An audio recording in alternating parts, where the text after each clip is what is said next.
Coach, would you like to open us up? I thought today was good.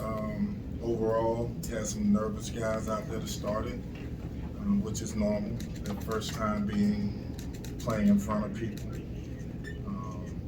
But overall, I'm pleased with it. Would like to tighten up on some turnovers and stuff like that. But I think you all can tell that this is a competitive group. This is a together group.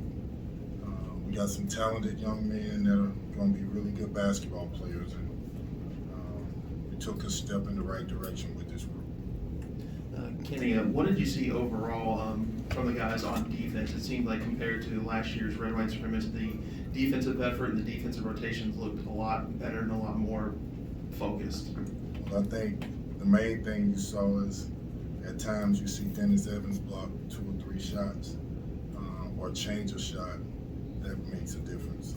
I think on the perimeter when you see 4 and 5 guys, whether it's the 1s, the 2s, the 3s, especially those 3 positions, can guard multiple players, and they get after it and they want to compete against each other. They have a toughness on the defensive end, which tonight I thought was less than what it's been in practice. In practice, it's been a lot more physical and not a lot more determination. Coach, you kind of touched upon Dennis's game tonight, 5 blocks for him. What did you like out of his defensive effort, specifically just how he used his length? I like the fact that he stayed ahead of the game. In order to block shots, you can never be behind the action. You got to be anticipating and ahead of the action. I thought he did a good job. You know, for him, this is new.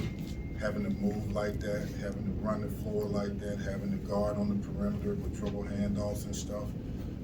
He did a good job. I'm very happy with what I saw. I love the fact that he caught passes and dunked them, caught the ball high and finished high. A lot of times the turnovers were bounce passes, and why would we ever throw a bounce pass to Dennis Evans? I would never know. But I'm happy with what he did tonight. It's a step in the right direction. Follow up on Dennis. It appeared a couple of times that he'd get his hand on a ball, rebound, and just wouldn't grip it. Is his development really about that, about trying to be more assertive? Or no question. I think his development is a number of things. It's one, getting the body in enough shape and strong enough to handle, getting up and down the court. In the 70s and 80s, you just stick him under the basket and say whatever comes in there and you block it. Nowadays, you've got 5 men that shoot threes. You've got guys that handle the ball as the 5 that drive it and do triple handoffs and drive the ball to score.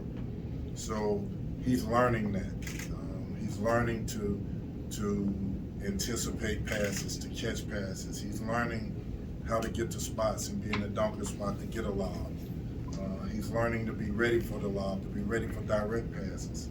He's learning that he has to hit in order to get a rebound. He can't just say I'm 7-2 or whatever and think I can get a ball because somebody's going to hit it.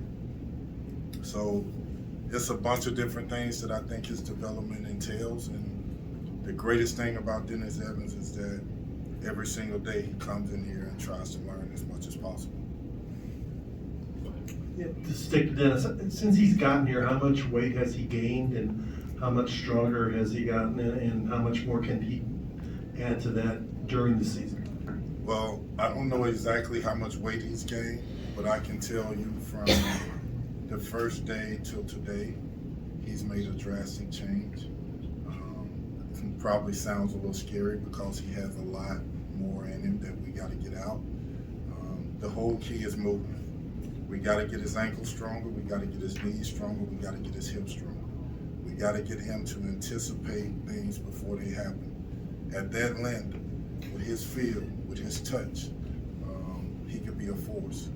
But if he can't move well enough, he'll always be behind the action.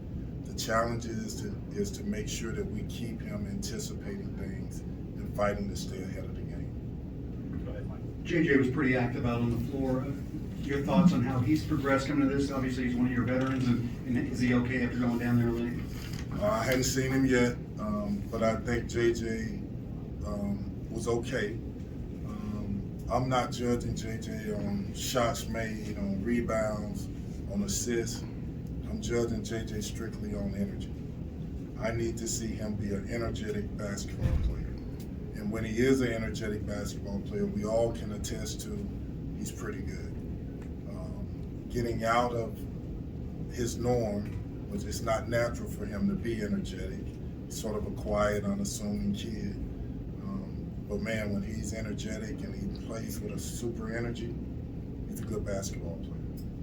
Coach, I just want to ask about the other freshmen, Tyler, Curtis, and Caleb all had good showings today. Just what did you see from them? Tyler, I think, did a really good job. You see he's talented, he's fearless, he plays with pace, he gets after the ball, he's learning. From day one that he's been here to today, he's made a big jump. He's done nothing but get better. But as I say that, when he gets in better shape, he's even going to be even better. He can really shoot the ball. He can create offense. He can pass. He's a floor general, and he's tough. Caleb, I thought, played hard. I thought he played well. I thought he crashed the boards well. Need to see him be able to handle playing on the perimeter and making good decisions, both offensively and defensively. Curtis, I thought Curtis was out of rhythm offensively in the first half. I thought he played to score, and which was a great lesson. He does that a little bit in practice. He's a gifted scorer. And when you play to score in a college game, you're out of rhythm. If you let it come to you and you play within the system and you play the pass to get teammates shots, then when it comes to you, you get shots in rhythm, you play with a different pace, a different rhythm to the game. But to me, overall, I think the guy that, Sky I thought was good, some careless turnovers, but to me, the guy is Trey White. Trey White, to me, is a guy that fills up a stat sheet. I don't know how many points or rebounds or assists, but he was the guy that he was the most unselfish player, and that guy ended up getting the most points. He got assists. He played the right way. He looked to get people shots. He didn't play for him. We have the potential to have 5 or 6 guys to play like that. What does that look like? We're a pretty good team. Kenny, Trey and Sky both talked about how close this team is off the floor. They talked about the brotherhood that this team has. Do you see that helping them on the court, and is that different from last year? Major difference. I just think the chemistry of these guys they're all similar. They have the same goals, same aspirations. They love basketball. They compete. And they go out and play with a fight, with a togetherness. They talk to each other when things are hard, which again, I try to make things hard in practice so that I can see how they handle it without me having to talk them through it. Having them fail and bump their heads at times is great for me because you see if there's going to be a divide or if there's going to be a come together of guys. This group has came together thus far, but real adversity is coming, as we all know, and they're going to have to depend on each other for us to be a good team. Kenny, Trey talked about being a leader and when he was in here a few minutes ago trying to be more of a leader. Have you seen that in kind of what we saw tonight? Is that what you've been seeing, what you were just talking about? Is that kind of what you've been seeing from him on a consistent basis? What I saw from him tonight is the reason I brought him here, which probably didn't see a lot of that at USC. But when I watched him and evaluated, I saw a player that can handle the ball, can pass the ball, can shoot the ball, can defend, has a great spirit about him. Some of this I'm learning as he got here. I'm learning how he deals with his teammates, how he communicates. Every day he works hard that he's on the court, and I'm expecting more. To me, guys like that can fill up a stat sheet. If you get 2, 3, 4 of those guys, you got a good team. Kenny, when you look at this group, obviously with some experience from the portal and some newcomers, and with games coming, how much have you been able to, or do you intend to start to implement different plays and different actions, and just the way you like to play with games coming? It's funny, we tried not to run any of our plays. And I, yelled a couple times, why are we running this play or that play? I don't want anybody to see our plays. Not that there's any secrets in this game, but I want them to be able to play without giving away too much. For example, shoot around this morning, all we did was work on our plays. And then we get out here today, we had a couple of things that we were running, and they started going into the bag, pulling out more and more, and I'm like, what are we doing? But, I don't want to give out too much too early, but I want them comfortable as well. In terms of cleaning things up, what guys were talking about, do you see this group, or how do you see this group as making mistakes as part of the process and learning from them, as opposed to making mistakes and being tentative and not growing from that? I think that's the key to being a good player. I think that's the key to being a good team. You're going to make mistakes. I'm looking for guys to fall down. For example, Curtis. Curtis went out there and started playing, and he just shot balls, and it looked like at times the way it was in practice. I'm like, Curtis, that's not a play that's within the concept. That's you just trying to get a shot. I didn't recruit you. I didn't evaluate you and see you play that way. You are a basketball player. Good basketball players that have a knack for putting the ball in the basket, they will find shots. But when they become really good is when they're able to get their teammates shots and then get theirs as well. That's an example of what you're talking about. I needed him, and I didn't say one word to him about it. I love the fact that he was 0 for 7 or whatever. I hope he shot 5 more shots, because he'll learn that I gotta change. I gotta make this change. I gotta make this adjustment to what I'm doing so that I can have success. You talked about Dennis a lot, but I wanted to get your thoughts on the other bigs.